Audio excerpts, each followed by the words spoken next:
Hello student, welcome to RS group academy. आज हम आपको पढ़ाने वाले हैं मौलिक अधिकार। जैसे कि आप पीछे बोर्ड पर देख सकते हैं। आज हम चैप्टर का अपना कंप्लीट करेंगे मौलिक अधिकार, पूर्ण तरीके से कंप्लीट, कुछ भी नहीं छूटेगा। ए टू जेड पूरा हर चीज टॉपिक के अंदर जो भी चीज़ है वो कंप्लीट होगी। तो ठीक है, बिना किसी देरी के शुरू करते हैं। मौलिक अधिकार हमने सबसे शुरू में लिखा है मैग्ना कार्टा। मैग्ना कार्टा इसलिए क्योंकि इसको भारत का मैग्ना कार्टा का दर्जा दिया गया है। किनके द्वारा? जो बुद्धिजीवी वर्ग के लोग थे, जब हमारा संविधान निर्माण हो रहा था तो उन्होंने मैग्ना कार्टा की दर्जा दिया गया था। किसको? मौलिक अधिकार को। क्यों? क्योंकि ये व्यक्ति के बहुमुखी विकास के लिए जिम्मेदार होते हैं। जो व्यक्ति का बहुमुखी विकास है, मतलब कि एक व्यक्ति है वो बहुमुखी, मतलब कई क्षेत्रों में अपना विकास कर सकता है। उसका विकास सामाजिक क्षेत्र में भी हो, आर्थिक क्षेत्र में भी हो, वित्तीय क्षेत्र में भी हो, हर जगह से उसका विकास होना चाहिए। इसीलिए ये मौलिक अधिकार बहुत ही महत्वपूर्ण है, जो हमारे संविधान के अंदर प्रोवाइड करे गए हैं, जो कि लागू होते हैं हर एक नागरिक पर भारत के। ठीक है, आगे यह नागरिक के वैधानिक अधिकारों वैधानिक अधिकार है। वैधानिक अधिकार मतलब ये कॉन्स्टिट्यूशनल राइट है नागरिकों के। क्या है इसका मेन फोकस? यहाँ पे आता है, यह राज्य के शोषण से सुरक्षा देते हैं।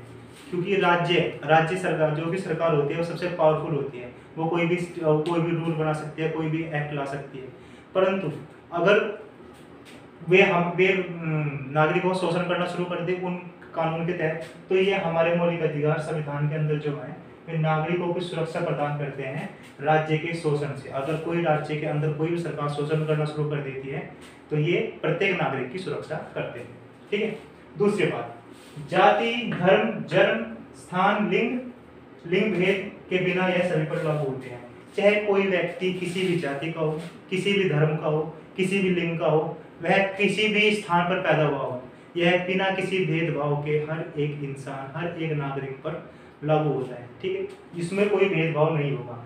ओके, इन अधिकारों की सुरक्षा सुप्रीम कोर्ट तथा हाई कोर्ट करते हैं।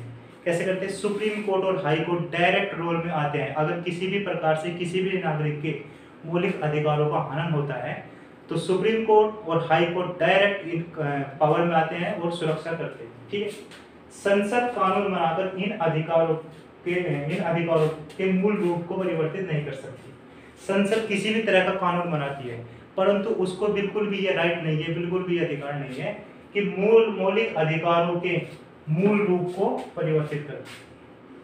ठीक है, तो एग्जाम में यही लाइन पूछी जाएगी। इसके पूछने के 95% चांस है कि आपसे ये लाइन पूछी जाए। ठीक है, तो मूल रूप को बिल्कुल भी संसद परिवर्तित नहीं कर सकती। ठीक है, अब बढ़ते हैं नेक्स्ट आर्टिकल नंबर 352। हमने लास्ट क्लास में डिस्कस किया था। क्या किया था? राष्ट्रपति शासन। राष्ट्रपति शासन में जो आर्टिकल नंबर 352 के तहत राष्ट्र में आपातकाल लगाया जाता है, तो उसमें आर्टिकल नंबर 20 और 21 ही निलंबित हो जाते हैं, को छोड़कर सभी निलंबित हो जाते हैं। ठीक है, इन 20 और 21 को छोड़कर सभी आर्टिकल निलंबित हो जाते हैं। ठीक है, अब हम यहाँ पे देखी हुई कुछ बातों पर नजर डालते हैं। समता संबंधी अधिकार, वे अधिकार जिनके बारे में समानता का वर्णन किया हुआ है, मतलब हमारे भारतीय नागरिक किस किस प्रकार से समान हैं, उनके बारे में कहाँ वर्णित है? आर्टिकल नंबर 14 से लेकर आर्टिकल नंबर 18 के बीच इनका वर्णन किया गया है। फिर आता है स्वतंत्रता संबंधी अधिकार, यानी कि स्वतंत्रता, इंडिपेंडेंट के कौन कौन से अधिकार है प्रत्येक नागरिक के, तो वे कौन से आर्टिकल में है? आर्टिकल नंबर 19 से लेकर 22 तक उनके बारे में वर्णित किया हुआ है। शोषण के विरुद्ध अधिकार, शोषण के विरुद्ध अधिकार, किसी प्रकार से किसी नागरिक का शोषण होता है तो उसके विरुद्ध अधिकार 23 से 24 के में लिखा हुआ है। ठीक है जी। फिर आता है धार्मिक स्वतंत्रता। धार्मिक स्वतंत्रता मतलब आपके रिलीजियस इंडिपेंडेंटी क्या है, तो उसके बारे में कहा लिखा हुआ है 25 से 28 तक। प्रत्येक नागरिक किसी न किसी रिलीजियस कनेक्टिविटी से संबंधित है, कोई हिंदू है, कोई मुस्लिम है, कोई क्रिश्चियन है, तो मैं किस तरह के स्वतंत्र है अपने धर्म को अपनाने में, तो उसके बारे में आर्टिकल नंबर 25 से 28 के बारे में वर्णन है। सांस्कृतिक शिक्षा का अधिकार, एजुकेशनल इंस्टीट्यूशन राइट, के हमने देखा होगा हमारे आसपास एजुकेशनल इंस्टीट्यूट होते हैं। ठीक है, कोई हिंदू एजुकेशनल इंस्टीट्यूट है, कोई मुस्लिम एजुकेशनल इंस्टीट्यूट है, कई कई धर्म से रिलेटेड हो सकते हैं, तो उनके बारे में वर्णन 29 और 30 में लिखा हुआ है आर्टिकल। ठीक है, फिर आता है संवैधानिक उपचारों का अधिकार, ये मोस्ट इंपोर्टेंट है। जिसको हमारे जो ड्राफ्ट किया था जिन्होंने हमारे कॉन्स्टिट्यूशन को, तो उन्होंने इसको संविधान की आत्मा कहा गया था। तो आर्टिकल नंबर 32 में very most important, we will discuss इस वेरी ब्रीफली। ओके, फर्स्ट हम यहाँ पर थोड़े नजर डालते हैं। आर्टिकल नंबर 12, आपको इन आर्टिकल को याद होना चाहिए और इनके बारे में क्या क्या लिखा हुआ है ये सब चीज आपको पूरी तरीके से याद होनी चाहिए, तो हम इसको समझ के याद करेंगे। ठीक है, आर्टिकल नंबर 12 में लिखा हुआ है राज्य की परिभाषा। राज्य की परिभाषा का मतलब ये नहीं होता कि आप किसी स्टेट के बारे में बात कर रहे हो। राज्य की परिभाषा का मतलब है यहाँ पर जो हमारा पूरा इंडियन टेरिटोरी है उसको राज्य कहा गया है। ठीक है, तो यहाँ पे क्या है, कोई भी राज्य तब कहलाएगा अगर उसकी में केंद्र सरकार हो, विधानमंडल हो, यानी कि उसके जो राज्य में विधानमंडल भी उपस्थित होना चाहिए, स्थानीय निकाय, स्थानीय निकाय मतलब लोकल बॉडी, ये से क्या होगा जो आपकी लोकेलिटी के अंदर इंस्टीट्यूशन होते हैं, बॉडी होती है। ठीक है, जैसे कि पंचायत, हमारे गांव के अंदर पंचायत होती है और शहरों के अंदर नगर पालिका, तो ये भी होने चाहिए तभी वो राज्य कहलाएगा। इसी के साथ साथ ठीक है, प्राधिकरण यानी कि अथॉरिटी ये भी होनी चाहिए, जैसे कि LIC हो गया। ठीक है, हमारा LIC है बहुत बड़ा इंस्टीट्यूशन है। ठीक है, OIC हो गया, OIC क्या है, ये तेल से संबंधित है। ONGC भी हो गया, ये भी तेल से संबंधित है। BHEL हो गया, ये हमारा सरकारी इलेक्ट्रॉनिक विभाग है। ठीक है, तो ये सब चीज होनी चाहिए तभी राज्य कहलाता है और उसी में परिभाषा का वर्णन है। ठीक है, आर्टिकल नंबर 13, आर्टिकल नंबर 13 क्या कहता है, यदि कोई कानून या परंपरा या आदेश मौलिक अधिकारों का उल्लंघन करते हैं। ठीक है, अगर कोई भी कानून हो गया, अगर सरकार ने किसी भी तरह का कानून बना दिया या कोई हमारे समाज में कोई ऐसी परंपरा चली आ रही है जिससे किसी भी नागरिक का मौलिक अधिकार को उल्लंघन होता है या कोई भी किसी प्रकार का आदेश आ गया, तो उसको हमारा सुप्रीम कोर्ट ऐसे प्रावधान को शून्य घोषित कर देता है। शून्य घोषित का मतलब नल एंड वॉइड, वो वैलिड नहीं होगा। ठीक है, आर्टिकल नंबर 14, आर्टिकल नंबर 14 क्या कहता है, विधि के समक्ष सब समान। इसका मतलब है कानून की नजरों में सब बराबर। ये फिल्मों में आपने बहुत डायलॉग सुने होंगे। तो ठीक है, तो हमारे प्रत्येक नागरिक के ऊपर ये लागू होता है कि कानून की नजर में सब बराबर है, विधि के समक्ष सब समान। ठीक है, इसमें हमारे विदेशी नागरिक भी आते हैं। ये किस कंडीशन में है, जैसे कि हमारे इंडियन टेरिटोरी के अंदर कोई विदेशी नागरिक घूमने के लिए आया हुआ है कि किसी भी पर्पज से वो इंडियन टेरिटोरी के अंदर है, अगर वो उस टाइम पीरियड में कोई भी क्राइम कर देता है तो वो भी विधि के समक्ष समान ही माना जाएगा। इसमें अपवाद आते हैं। अपवाद कौन कौन है, राष्ट्रपति और राज्यपाल। ये किस तरीके के अपवाद है, इसका मतलब ये नहीं है कि ये इनसे छूटे हुए हैं। अपवाद ये इस तरीके से हैं जो जिस तरह से नागरिकों के ऊपर ये कानून लागू होगा उस तरीके से इनमें नहीं होगा। इनमें क्या होगा, अगर ये अपनी पोस्ट पर बैठे हुए हैं, अपनी पोस्ट पर कार्य वर्तमान है, तो उन पर यह डायरेक्ट अप्लाई नहीं होगा, इनडायरेक्टली अप्लाई होगा। मतलब इनको पहले नोटिस दिया जाएगा, नोटिस देने के 6 महीने बाद इन पर कार्यवाही की जा सकती है। तो इस तरीके से राष्ट्रपति और राज्यपाल अपवाद है। ठीक है, तो आपको ये लाइन याद रखनी है, डायरेक्ट एग्जाम में पूछा जाएगा कि आर्टिकल 14 के तहत कौन अपवाद में आते हैं, तो राष्ट्रपति और राज्यपाल। तो that is very important, please notify it. Okay, then article 15 most important. ठीक है, मोस्ट इंपॉर्टेंट किस प्रोस्पेक्ट से, अगर आप किसी भी तरीके के एग्जाम दे रहे हैं, अगर आप दिल्ली पुलिस के ही दे रहे हैं तो भी इंपॉर्टेंट है। इसी के साथ साथ आप किसी अदर एग्जाम की तैयारी कर रहे हैं, चाहे वो लो लेवल का हो चाहे वो अपर लेवल का हो, उनमें भी यह आर्टिकल अपनी इंपॉर्टेंस बनाता है। कैसे बनाता है, चाहिए आइए इसको जानते हैं। इसमें क्या लिखा हुआ है, केवल धर्म, लिंग, जाति, जन्म स्थान के आधार पर भेदभाव पर रोक लगाता है। ठीक है, कोई भी इंसान है वो किसी भी धर्म से रिलेटेड हो, कोई भी वो किसी भी लिंग से हो, चाहे वो मैन हो, वुमेन हो, ट्रांसजेंडर हो, कोई भी हो, वो किसी भी जाति से हो, उसका जन्म स्थान कहीं भी हो, वह कहीं भी किसी भी टेरिटोरी में किसी भी जगह पर उसने जन्म लिया हो, इन आधार पर उस व्यक्ति से भेदभाव नहीं किया जाएगा। ठीक है, इसी के साथ साथ इसमें एक प्रोविजन और है कि सार्वजनिक या मनोरंजन स्थल, सार्वजनिक स्थल कौन से हो गए, हमारे मेले हो लग सकते हैं, किसी भी तरह के कोई भी ऐसा सार्वजनिक स्थल लग गया जहां पर कोई भी आ सकता है। ठीक है, इसी के साथ साथ मनोरंजन स्थल, मनोरंजन स्थल कौन से हो गए, आपके सिनेमा हॉल हो गए या किसी भी तरह का कोई प्ले क्लब हो गया। ठीक है, तो तो उन पर भी इनके आधार पर भेदभाव नहीं होगा कि वो कोई भी पर्टिकुलर व्यक्ति इनके आधार पर उसके भेदभाव नहीं होगा कि उसकी एंट्री रोक दी जाए। ठीक है जी। इसी के साथ साथ एक आर्टिकल नंबर 15(4) इसी के अंदर एक प्रोविजन देता है कि शिक्षण संस्थाओं कौन से हो गए, एजुकेशनल इंस्टीट्यूट, उसमें एससी यानी कि शेड्यूल कास्ट अनुसूचित जाति, एसटी शेड्यूल ट्राइब अनुसूचित जनजाति में पिछड़े वर्ग के लोगों के लिए शिक्षण संस्थाओं में आरक्षण की सुविधा प्रदान की जा सकती है अगर राज्य चाहे तो, अगर राज्य ही चाहता है। ठीक है, यह राज्य के ऊपर डिपेंड करता है कि अगर वो चाहे तो इन कंडीशन में एजुकेशनल इंस्टीट्यूट में आरक्षण की सुविधा प्रदान कर सकता है, जो कि हम अपने डेली लाइफ के अंदर देखते हैं। ठीक है जी। तो वो ये बात आर्टिकल नंबर 15(4) में लिखी हुई है। ठीक है।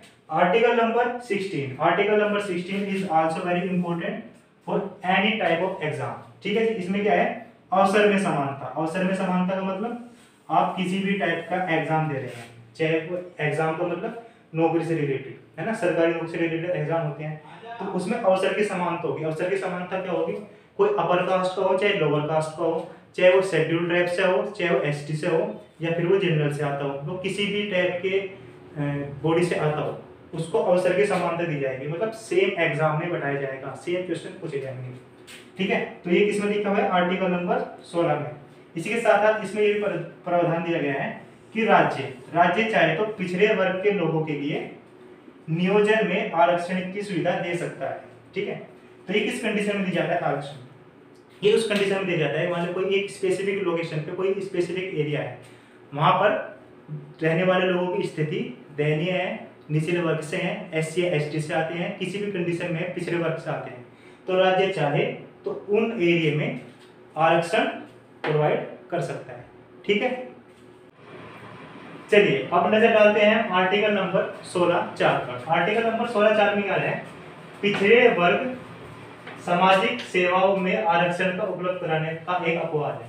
मतलब ये 16(4) क्या है, देखो आर्टिकल 16 कहता है अवसर में समानता, और आर्टिकल 16(4) में क्या है कि जो पिछड़े वर्ग हो गए, एससी के हो गए, एसटी के हो गए, और जो अदर पिछड़े वर्ग के आदमी हो गए, नागरिक हो गए, उनको सार्वजनिक सेवाओं में आरक्षण उपलब्ध कराता है 16(4).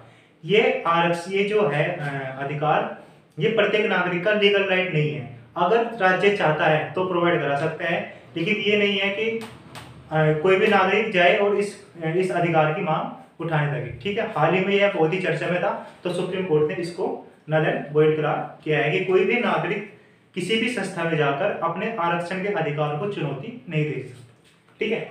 अब हम आर्टिकल नंबर 17 की बात करते हैं। आर्टिकल नंबर 17 में क्या लिखा है, अस्पृश्यता का अंत। इसका मतलब क्या है, एक्सप्लोटेशंस ऑफ अनटचेबिलिटी।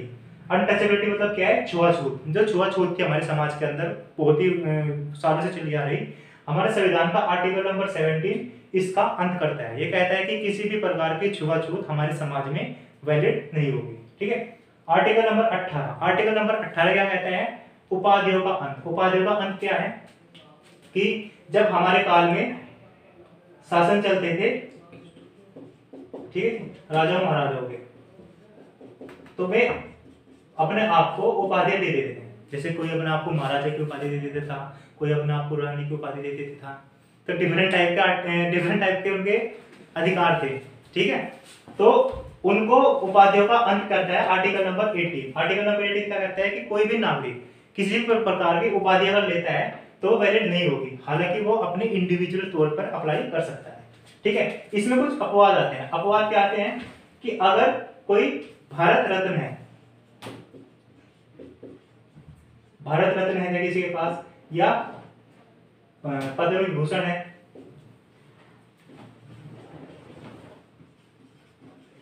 या पद्मश्री है।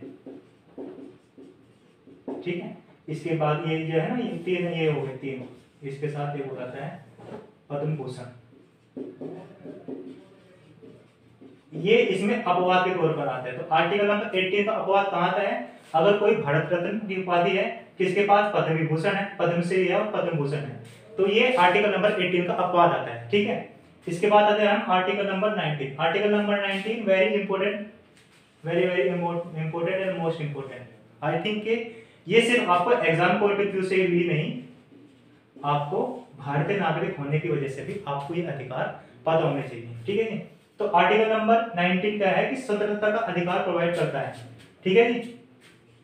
इसके अंदर एक हमारा अधिकार था संपत्ति का अधिकार। संपत्ति के अधिकार को 44वें संविधान संशोधन 1978 में लीगल राइट के तौर पर आर्टिकल नंबर 300 कै में डाला गया है। तो ये वेरी वेरी इंपॉर्टेंट है, आप इसका ध्यान रखिएगा। ठीक है। फिर आर्टिकल नंबर 90 ए में क्या कहते हैं कि भाषण व अभिव्यक्ति की अधिकार। इसका मतलब क्या है, हर प्रत्येक नागरिक को अपने किसी भाषण का और अभिव्यक्ति का मतलब अपनी स्पीच का और एक्सप्रेशन का अधिकार है। वो किसी भी प्रकार की भाषण दे सकते हैं, मतलब कोई भी बात कह सकता है और किसी भी प्रकार का एक्सप्रेशन दे सकता है, उसको ये अधिकार मिलते हैं। ठीक है। तो इसका मतलब क्या है कि हम किसी भी स्थान पर जाकर कहीं भी जाकर हमारे मन की जो बात है वो कहने के लिए अधिकार मिला है हमें संविधान से। आर्टिकल नंबर 19 एक बी, इसमें क्या कहते हैं, शांतिपूर्वक सभा करने का अधिकार। अर्थात आप किसी भी स्थान पर सभा कर सकते हैं, किसी भी स्थान पर पब्लिक गैदरिंग कर सकते हैं, लेकिन वो शांतिपूर्वक होनी चाहिए। उस सभा के अंदर हथियारों का उपयोग नहीं होना चाहिए। ठीक है। फिर आर्टिकल नंबर 1 सी क्या कहता है, संगम व संघ बनाने का अधिकार। कोई भी इंडिविजुअल या कोई भी पार्टी अपना संघ या संगम, कोई भी यूनियन या ग्रुप बना सकती है, तो उसको आर्टिकल नंबर 19 1 सी के तहत ये अधिकार मिला हुआ है। ठीक है जी। फिर आर्टिकल नंबर 19 1 डी, इसमें क्या है, समूचे भारत में घूमने का अधिकार। ठीक है। आप पूरी इंडियन टेरिटोरी के अंदर जब भी चाहें जहां भी चाहे जा सकते हैं, परंतु अगर आप कोविड-19 से नहीं डरते हो तो फिलहाल मत जाइएगा, उसके बाद चले जाइए। ठीक है जी। आर्टिकल नंबर 1 ई क्या कहता है, 19 1 ई, ये क्या कहता है, समूचे भारत में निवास करने का अधिकार। ठीक है। जब तक 370 एप्लीकेबल था, 370 मतलब जो कश्मीर के ऊपर है, तब हम कश्मीर के अंदर नहीं निवास कर सकते थे, लेकिन अब चूंकि ये कैंसिल हो चुका है तो हम पूरे भारत में कहीं भी निवास कर सकते हैं। ठीक है। फिर आता है 91 एफ, इसे क्या कहते हैं, यह निरस्त कर देगा, यह कैंसिल हो चुका है क्योंकि यहाँ पे था संपत्ति का अधिकार। संपत्ति का अधिकार क्या था कि 1978 तक कोई भी इंसान अपनी संपत्ति रख सकता था, लेकिन अब उसके पास ये अधिकार नहीं है। अब ये लीगल राइट के तौर पर है। लीगल राइट का मतलब क्या होगा कि अब ये आर्टिकल नंबर 300 कै के अंदर पहुंचा देगा। इसका मतलब ये है कि कोई भी नागरिक अपनी संपत्ति को अपना मौलिक अधिकार नहीं कह सकता, उसको अपना लीगल राइट कह सकता है। किसी भी कंडीशन के तहत सरकार चाहे तो उसकी संपत्ति को कब्जा कर सकती है। वह किस कंडीशन में होती है, अगर किसी स्थान पर रेल बिछाई जा रही है तो वहां पर उनकी संपत्ति को खरीद सकते हैं या किसी भी तरीके से सरकार अपने कंट्रोल में ले सकती है। ठीक है। या फिर अगर देश के अंदर आर्थिक संकट आ जाता है तो आर्थिक संकट के अंदर भी सरकार संपत्ति का यूज कर सकती है अपने नागरिकों का। ठीक है। फिर आता है आर्टिकल नंबर 191 जी, ये क्या कहता है, व्यापार व वृत्ति का अधिकार। मतलब आप किसी भी तरह का बिजनेस या किसी भी तरीके का कार्य कर सकते हैं। तो ये हमारे आर्टिकल नंबर 9 में ये टोटल 6 पॉइंट हैं जिसमें दिए हुए हैं, और ये आपको इंपॉर्टेंट है, याद होने चाहिए each one thing as well as for your exam point of view, also for your as you are Indian citizen, so you also know that. Okay, now move on to the article number 21. इसमें क्या कहता है, अपराधी के दोष सिद्धि की स्थिति में, मतलब कोई व्यक्ति है, उसको उसे किसी भी तरीके से पुलिस पकड़ के ले जाती है तो उसको क्या क्या अधिकार है, उसको क्या क्या अधिकार मिलते हैं। ठीक है। नंबर 1, उसको अपना वकील करने का अधिकार होगा। ठीक है। उसके बाद उसको अपना जुर्म जानने का अधिकार होगा, मतलब किस पॉइंट से पुलिस उसको पकड़ के ले जा रही है। ठीक है। तीसरे नंबर पर उसको 24 घंटे के अंदर जज के सामने प्रस्तुत करने का अधिकार होगा। ठीक है। इसी के साथ साथ उसे अच्छा खाना, पानी, हवा युक्त कमरे में रहने भी उसका अधिकार है। ये सब चीज उसको प्रोवाइड कराई जाएगी। ठीक है। अब आर्टिकल नंबर 21, ये सबसे इंपॉर्टेंट आर्टिकल हम कह सकते हैं। क्यों? क्योंकि करंट अफेयर में भी यह रहता है, ये हर वक्त कंडीशन में रहता है किसी भी तरह की करंट अफेयर। ठीक है। क्यों? क्योंकि इसके अंदर बहुत सारे हमारे प्रोविजन दे रखे हैं। ठीक है। इसका सबसे पहला लाइन क्या कहता है, जीने के अधिकार में मरने का अधिकार शामिल नहीं है। ठीक है।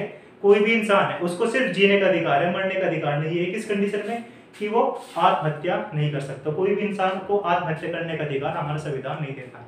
ठीक है।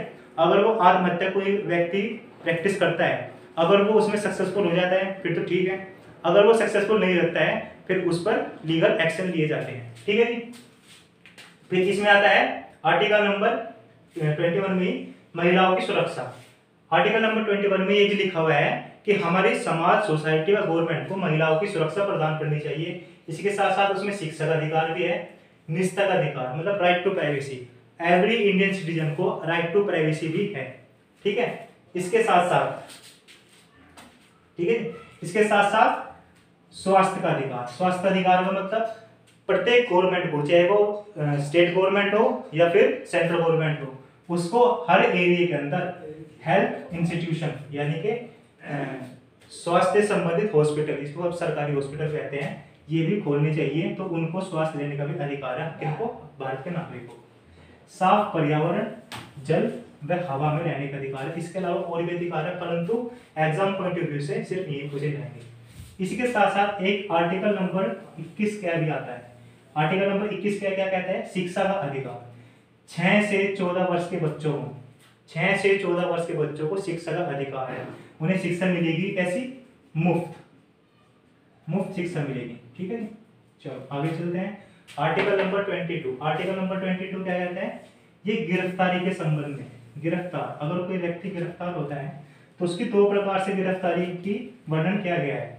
नंबर 1 साधारण गिरफ्तारी। साधारण गिरफ्तारी वो होती है जिसका उल्लेख आर्टिकल नंबर 20 में भी है।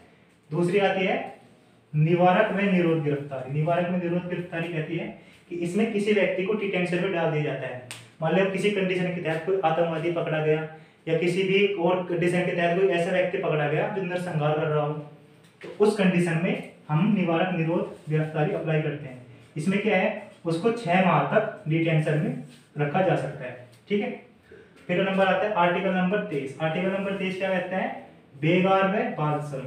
इसका मतलब क्या है, मतलब कोई भी इंसान को आप बेगार नहीं कर सकते। बेगार का मतलब उस पर काम करवा रहे हैं और उसके बाद उसकी सैलरी भी नहीं मिलती। ठीक है, तो उसको उसकी मजदूरी मिलनी चाहिए अगर आप किसी भी प्रकार का काम किसी भी इंसान से करवाते हैं। ठीक है, आर्टिकल नंबर 24 क्या कहता है, बाल श्रम का विरोध। बाल श्रम का विरोध मतलब बच्चों से काम नहीं करवा सकते। कितने, 6 से 14 वर्ष के बच्चों को किसी भी प्रकार के काम में नहीं लगा सकते। तो आर्टिकल नंबर 24 में इसका उल्लेख है। ठीक है जी,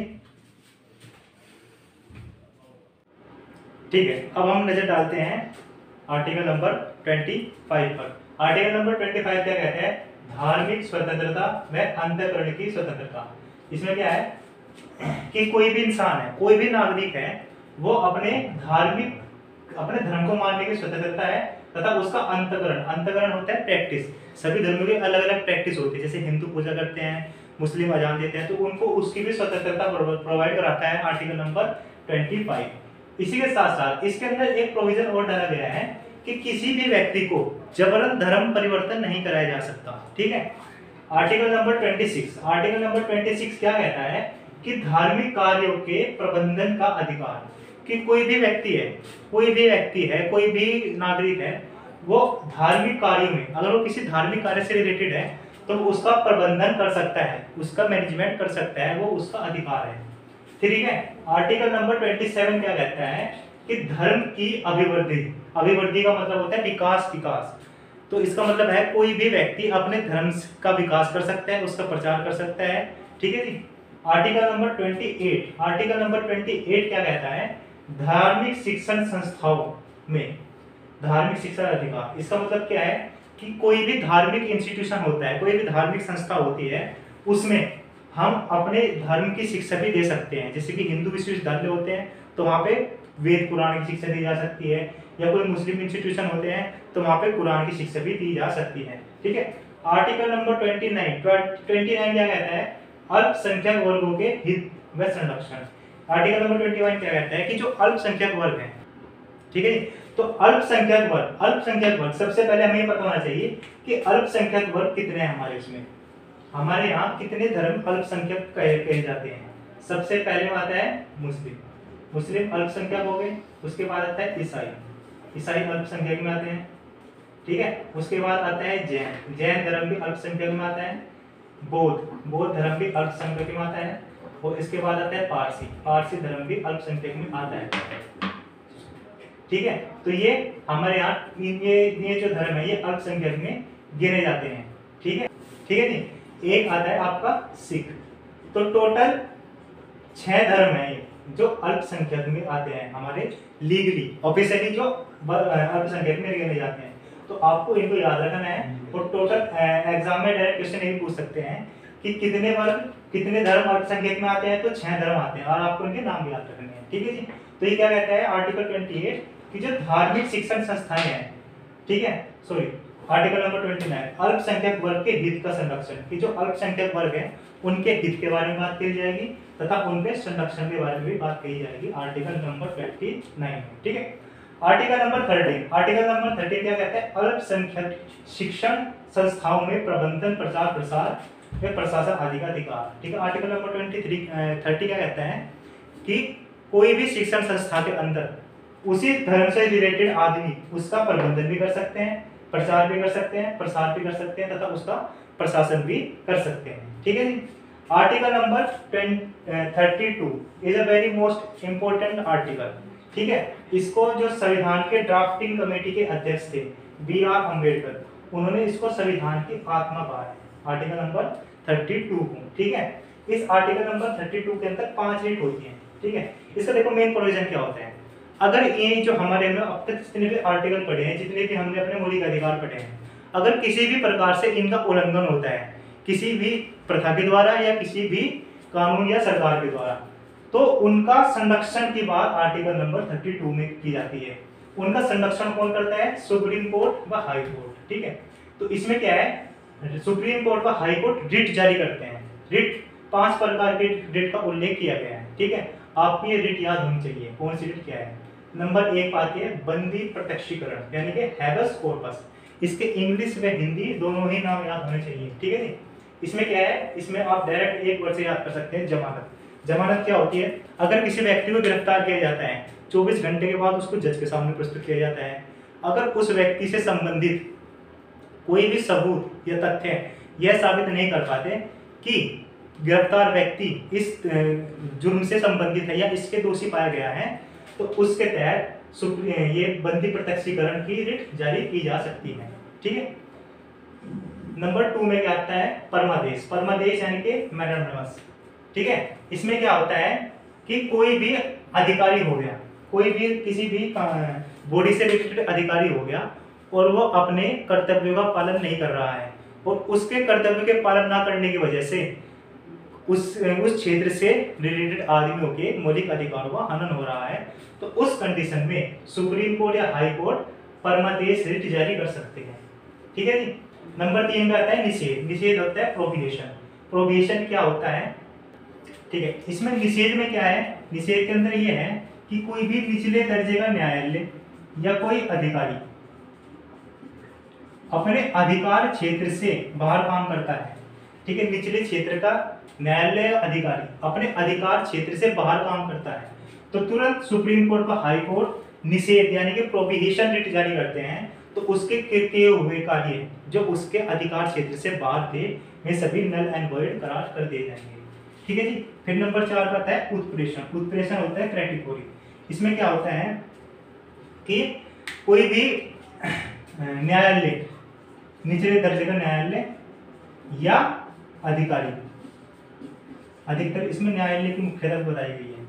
न्यायालय क्या है कि वह कोई ऐसा आदेश पारित कर देता है, ऐसा आदेश पारित कर देता है जिसकी जानकारी सुप्रीम कोर्ट व हाई कोर्ट में नहीं है, या सुप्रीम कोर्ट या हाई कोर्ट के नजरों में अब तक कोई ऐसा केस आया ही नहीं है, तो उस पर अगर निचले दर्जे के न्यायालय अपना जजमेंट दे देते हैं, तो ऐसे जजमेंट को नल एंड वॉइड करार कर दिया जाता है तथा वह केस हाई कोर्ट तक पहुंच जाता है। ठीक है जी। फिर आता है नंबर 5 पे अधिकार परीक्षा, क्यू वारंटो। अधिकार परीक्षा। अधिकार परीक्षा में क्या दिया गया है? इसके अंदर ये बात दी गई है कि कोई भी ऐसा व्यक्ति या अधिकारी कोई भी हो, वो किसी ऐसे क्षेत्र पर अपना शासन चलाता है या कार्यरत है जिस अधिकार क्षेत्र में वो नहीं आता, तो उस कंडीशन पे अधिकार परीक्षा रिट यानी कि क्यू वारंटो रिट जारी करी जाती है हाई कोर्ट में सुप्रीम कोर्ट के द्वारा। ठीक है। तो ये कुछ बातें थी मौलिक अधिकारों के बारे में जो आपके दिल्ली पुलिस में आने वाले एग्जाम के लिए बहुत ही इंपॉर्टेंट होगी। आई होप कि आपकी सारी सब चीज क्लियर हो गई होगी।